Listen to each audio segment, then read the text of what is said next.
мы должны с вами поговорить про Ингушетию, потому что это главное, что происходит сейчас в российской политике.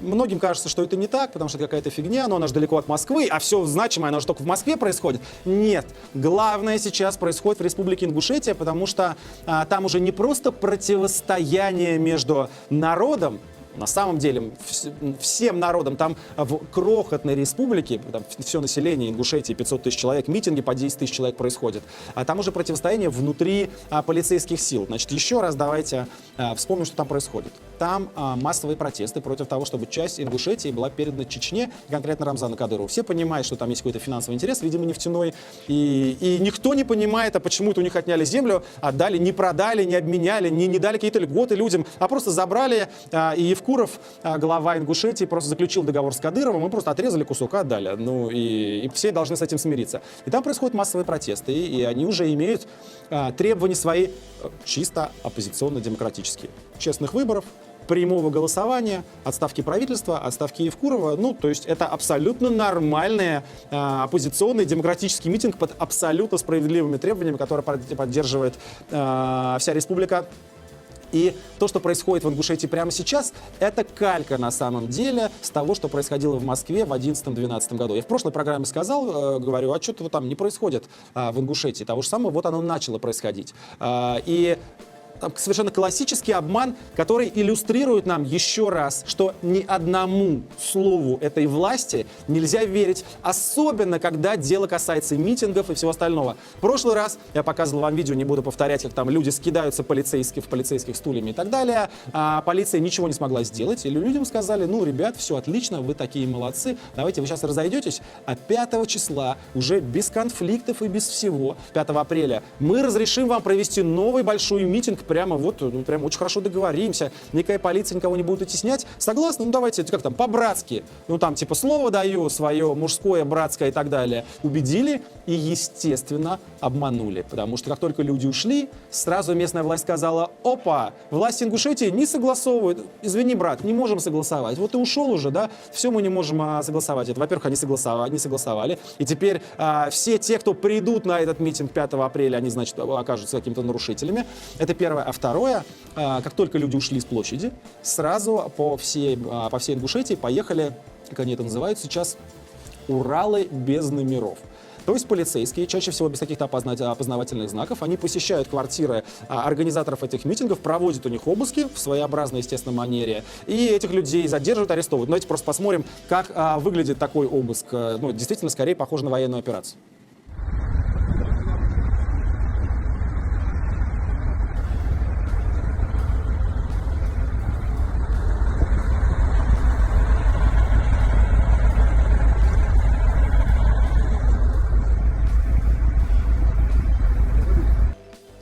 То есть, согласитесь, это выглядит как немного чрезмерная мера по отношению к тем, кто заявлял о проведении митинга. Там же на самом деле задерживают пожилых людей, которые были главными организаторами этого митинга, ну, являются такими духовными вдохновителями, что ли, которые пользуются очень большим авторитетом. Ну, вот, например, арестован на 10 суток Ахмед Барахоев.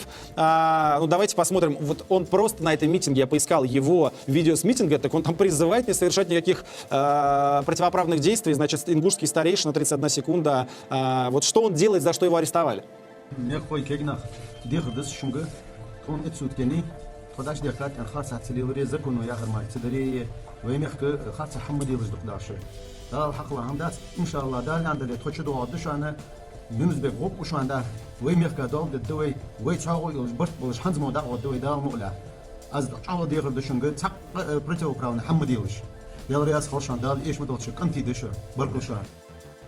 Вот, наверное, сейчас удивились те, кто слушает нашу программу, они смотрят ее, но для них я говорю, что там были субтитры на русском языке, и это старейшина, увидите, реально пожилой человек, они ему влепили 10 суток. Какие мерзавцы, да?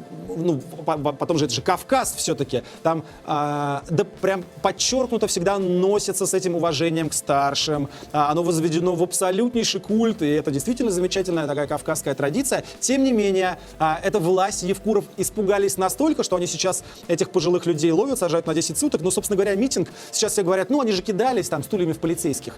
Да, кидались, но они начали кидаться после того, как полицейские начали митинг разгонять силовым путем. Собственно говоря, как выглядит ингушский митинг? Давайте посмотрим 37 секунд. Это совсем не так, как выглядит митинг, например, в Москве, но вряд ли можно говорить, что это некое агрессивное мероприятие. Ингушский митинг на 37 секунд.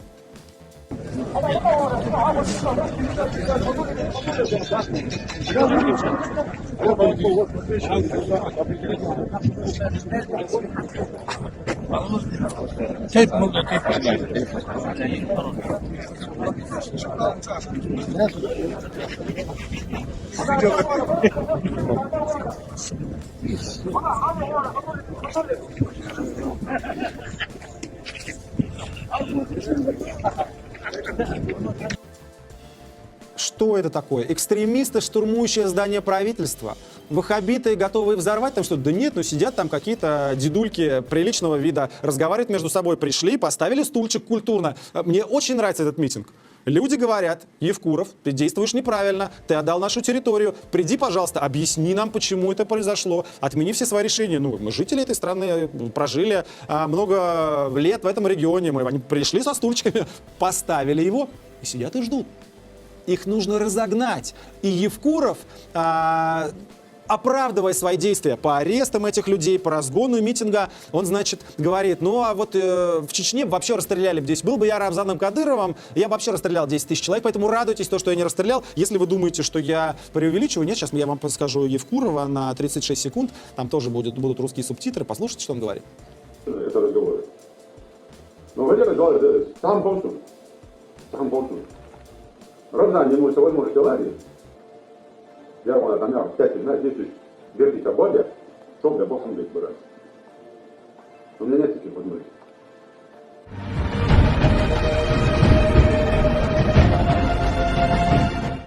35 тысяч человек нас смотрят в прямом эфире, и самое главное, самое важное, что сейчас происходит в Ингушетии, это противостояние уже между полицейскими. Там произошло такая сверхординарная вещь. Вы же знаете, там в Москве очень любят кричать, там полиция с народом. Она, конечно, ни хрена никогда не с народом. Эти люди, они могут сочувствовать там кому-то, когда тебя в автозак заволокут, тебе скажут обязательно: ну, типа, Алексей, ну, конечно, там за тебя, но ты же понимаешь, как все устроено, поэтому мы за тебя, сейчас тебя отвезем в суд, а потом тебя отвезем в камеру, а потом сколько, нужно, раз еще задержим. Там, в общем-то, массово впервые в российской истории не просто полицейские отказались выполнять незаконный приказ, то есть они как раз действовали по закону, потому что полицейский не имеет права выполнять незаконный приказ. Они не просто отказались, они вышли, это целое подразделение ППС, вышли и заслонили с собой митингующих, на которых вот сейчас должен быть какой-то разгонять сотрудники полиции, специально приехавшие из других регионов. Давайте посмотрим, как это выглядело.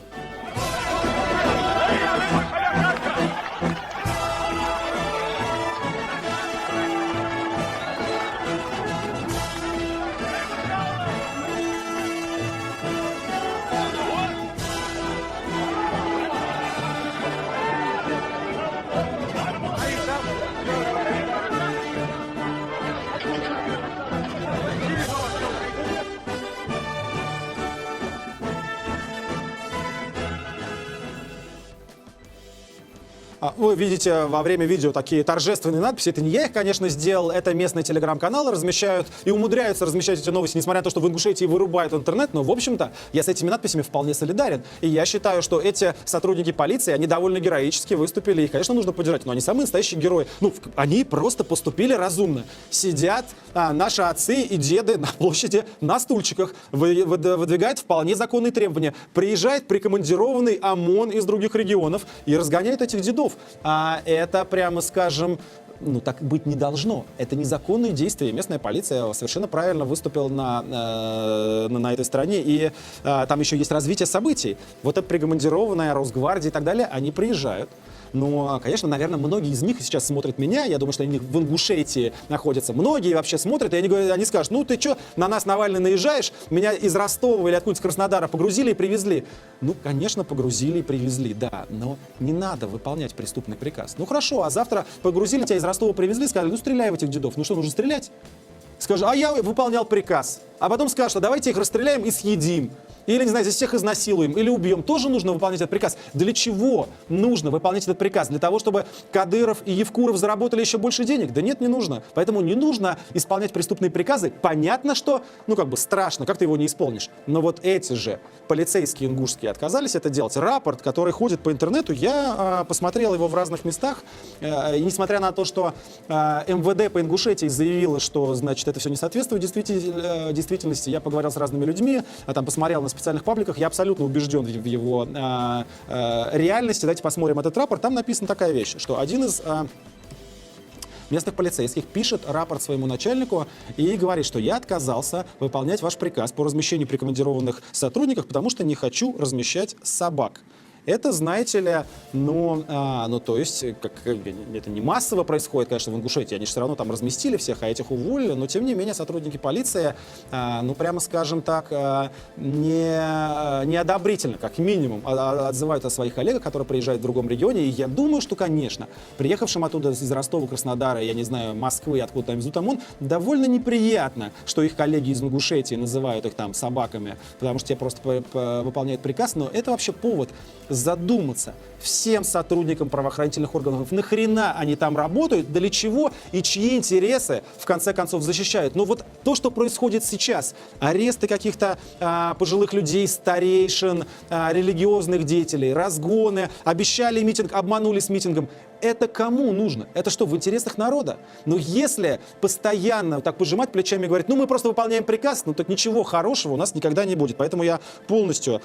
поддерживаю тех людей, которые сейчас выступают в Ингушетии абсолютно за правду, и считаю, что местные власти во главе с Евкуровым ведут себя просто омерзительно и позорят ингушскую нацию.